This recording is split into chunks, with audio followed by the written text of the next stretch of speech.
तस्वीरें इवेंट की आपके साथ। बात तो करते हैं लेकिन रिक्विजिट जो आवश्यक एक्शन है वो नहीं हो पाता और जो स्थिति दिनों दिन काफ़ी ख़राब हो रही है। तो सरकार के स्तर पे या उच्च स्तर पे तो इसमें जो कार्रवाई वो होती ही है, लेकिन मेरा मानना है कि सभी आवश्यक कार्य कोई और करे, हम केवल सलाह दें वो अच्छी वो नहीं है। हम लीड बाय एग्जांपल खुद भी कुछ करने का प्रयास कर सकते हैं। तो ये ऐसा सीज़न है जिसमें वृक्षारोपण हम कर सकते हैं, क्योंकि जो धरती है उससे हम उसको कुछ नहीं देते, सिर्फ लेते ही लेते हैं उससे। चाहे वो हम उससे ज़मीन पर मकान बनाएं, मिट्टी खोदें, उसमें विभिन्न उपयोग में सिर्फ उपयोग करते, वापस कुछ नहीं देते। तो पेड़ ऐसी चीज़ है कि जो लगाने में भी आपका है और हमारा ही भला है, हमारे प्रकृति संतुलन बना रहेगा, बरसात अच्छी होगी, पानी रिचार्ज होगा, ओवरऑल हर तरह से अच्छा है। और केवल सरकार के भरोसे काम नहीं हो सकते। सरकार फिल इन द ब्लैंक्स कर सकती है, फैसिलिटेट कर सकती है, लेकिन जब तक हर आदमी नहीं जुड़ेगा ये ऐसे काम में जो अपेक्षित रिजल्ट है वो नहीं आता। तो मेरा आपसे आग्रह है कि भी हरियालो राजस्थान अभियान चल रहा है, बारिश का मौसम है, तो जिसको जो जैसा संभव हो, कोई अपना घर के बाहर 2 पेड़ लगा ले, किसी के कॉलेज है तो वो लगा ले, अस्पताल है तो वो लगा ले, कॉमन जगह है तो वो लगा ले, रोड साइड पे लगा ले, जहाँ भी जगह उपलब्ध है। लेकिन लगाने के बाद उसको मेंटेन भी करें, क्योंकि केवल संख्या की बात करें तो इतने पेड़ लग चुके हैं कि शायद धरती पर अंगूठा रखने की जगह ही नहीं बचती। लेकिन आज भी हम देखते हैं स्थिति वहीं की वहीं है। तो सर्वाइवल रेट बहुत इम्पॉर्टेंट है, क्योंकि जो हमारा एफर्ट है, वो जो खर्चा है वो तो हो ही रहा है, लेकिन सर्वाइवल रेट अपेक्षित नहीं होती, क्योंकि अभियान के रूप में एक सरकारी कार्यक्रम बन जाता है। हम कहते हैं इतने पेड़ लगा दिए, वो लग भी जाते हैं, लेकिन बाद में उसकी सार संभाल करने के लिए जितनी शिद्दत चाहिए, जितनी कमिटमेंट चाहिए, वो नहीं हो पाता। और आम जन हर सबको हम यदि जोड़ दें, हर आदमी, हर बच्चा, हर महिला, वो यदि एक पेड़ को सार संभाल कर ले, तो मैं मानता हूँ कि ये एक जन अभियान बन सकता है। और इसमें बहुत ज़्यादा कोई बड़ा टास्क भी नहीं है। पेड़ लगा के अच्छा ही लगता है आपको। पेड़ एक बहुत अच्छी कंपनी है, बहुत पॉजिटिव वाइब देता है, लेकिन थोड़ी सोच यदि हम पॉजिटिव रखें कि सिर्फ मतलब 2 मैं मानता हूँ, रायचंद और करमचंद। तो रायचंद तो अच्छा है, उसमें जितना हम उसको करमचंद में कन्वर्ट कर पाएँ, कि जो राय हम देते हैं उसके साथ कर्म भी करके उसको जितना भी इम्प्लीमेंट कर पाएँ, तो वो निश्चित रूप से फिर एक प्रेरणा बनेगा। और 1 to 1 यदि ये अभियान आगे बढ़ता है तो हम प्रकृति को वापस कुछ दे पाएंगे। बाकी आज मुझे यहाँ बुलाया और सम्मान दिया, उसके लिए मैं आयोजक का और आशीष जी का आभारी हूँ।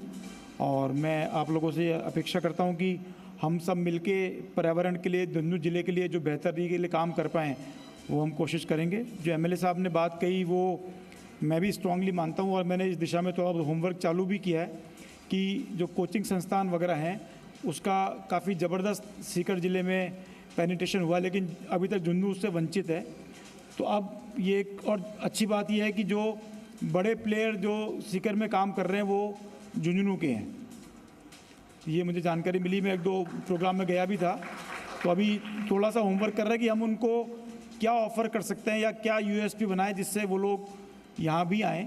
तो इसमें विन विन सिचुएशन हो, उनको भी यहाँ खोलने से फ़ायदा हो और जो हमारे बच्चे हैं उनको बेहतर एजुकेशन मिल पाए, क्योंकि बहुत सारे आर्थिक, सामाजिक, पारिवारिक कारणों से हर आदमी बच्चे को बाहर नहीं भेज पाता, और उसको यदि अपने शहर में ही बेहतर पढ़ाई मिलती है तो फिर संभावना, जो आपने कहा कि जो परसेंटेज हमारे लोग जो सेलेक्ट होते थे वो कम हो गए हैं, तो वो भी बढ़ता है, इकोनॉमी का भी बूस्ट मिलता है। क्योंकि जो भी लेटेस्ट व्यापार है वो अभी शिक्षा का, कोचिंग का और उसी का है। तो जो जैसा मौसम हो वैसे कपड़े पहनने चाहिए। तो अभी इस दिशा में बढ़ा के यदि हम शहर की या ज़िले की इकोनॉमी को पुश कर सकते हैं तो वो हमें प्रयास करना चाहिए। वो ऑलरेडी जब से मैंने ज्वाइन किया मेरे दिमाग में था, और हमने कुछ काम चालू भी किया, लेकिन थोड़ी सी कार्य योजना बना के फिर कोशिश करेंगे कि हम लोगों को जोड़ के और इसको आगे बढ़ा सकें। और मैं आपसे कहना चाहूँगा कि मेरा तो ये प्रयास यही रहेगा कि हम सब लोग मिलके जो भी जिस भी फील्ड में, चाहे एजुकेशन हो, पशुपालन हो, हेल्थ हो, उसमें मिलके जो काम कर सकते हैं वो हम कोशिश करें। कमियां, समस्याएं बहुत सारी है, इसमें कहीं कोई दो राय नहीं है, और कभी भी सिस्टम फुल प्रूफ नहीं होगा, ये भी एक फैक्ट है। बिकॉज विकास का कोई अंत नहीं होता। कहते पहले आवागमन की जगह मिल जाए, फिर पगडंडी बन जाए, फिर ग्रेवल डल जाए, फिर डामर रोड बन जाए, फिर डिवाइड हो जाए, फिर नाली बन जाए, फिर उस पर रोड लाइट लग जाए, फिर वो चौड़ी हो जाए, फिर वो सीसी हो जाए, फिर डिस्ट्रिक्ट रोड बन जाए, फिर स्टेट हाईवे बन जाए, फिर नेशनल हाईवे बन जाए। एक सड़क है लेकिन उसमें 20 स्टेज है कि आप उसमें और विकास कर सकते हो। तो वो तो एंडलेस है, उसके लिए प्रयासरत रहना चाहिए। लेकिन उसके लिए प्रयास रहें, पर जो दिए गए संसाधन हैं उसमें कैसे हम हमारी पॉजिटिव एनर्जी को पूल करके और क्या बेहतर कर सकते हैं, वो हमें ज़रूर कोशिश करनी चाहिए। और उसमें मैं सदैव तैयार हूँ उसके लिए। कोई भी अच्छा काम जो हम इस क्षेत्र के लिए, पिलानी के लिए या ज़िले के लिए कर सकते हैं, तो जो आपके सामर्थ्य में है वो योगदान आप दें, जो हमारे सामर्थ्य में वो हम करें, और मिलके हम जहाँ जैसे हैं उससे और बेहतर हो पाएँ, ये हम प्रयास करेंगे। सभी का बहुत बहुत आभार। जय हिंद।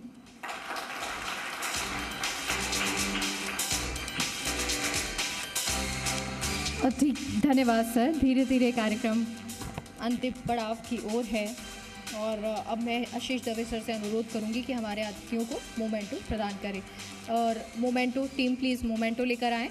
और सबसे पहले हमारे अतिथि एमएलए साहब पिलानी पीतराम सिंह काला जी को मोमेंटो प्रदान करें। सर, आप इस कार्यक्रम में पधारे हैं। आज जब आप यहाँ से जाएंगे तो ये आपके लिए एक स्मृति रहेगी और हमेशा के लिए ये स्मृति रहे, यादगार रहे, यही हमारी कोशिश रहेगी। बहुत बहुत शुक्रिया, धन्यवाद सर कार्यक्रम में आने के लिए। और ज़िला कलेक्टर साहब डॉक्टर अरुण गर्ग जी को भी मोमेंटो प्रदान करें। सर, आपका भी बहुत बहुत शुक्रिया, तहे दिल से आपने इस कार्यक्रम में आकर और शोभा कार्यक्रम की बढ़ा दी। हमारे कार्यक्रम में 4 चांद आपने लगा दिए हैं। बहुत बहुत शुक्रिया आपका भी इस कार्यक्रम का हिस्सा बनने के लिए, शोभा बढ़ाने के लिए।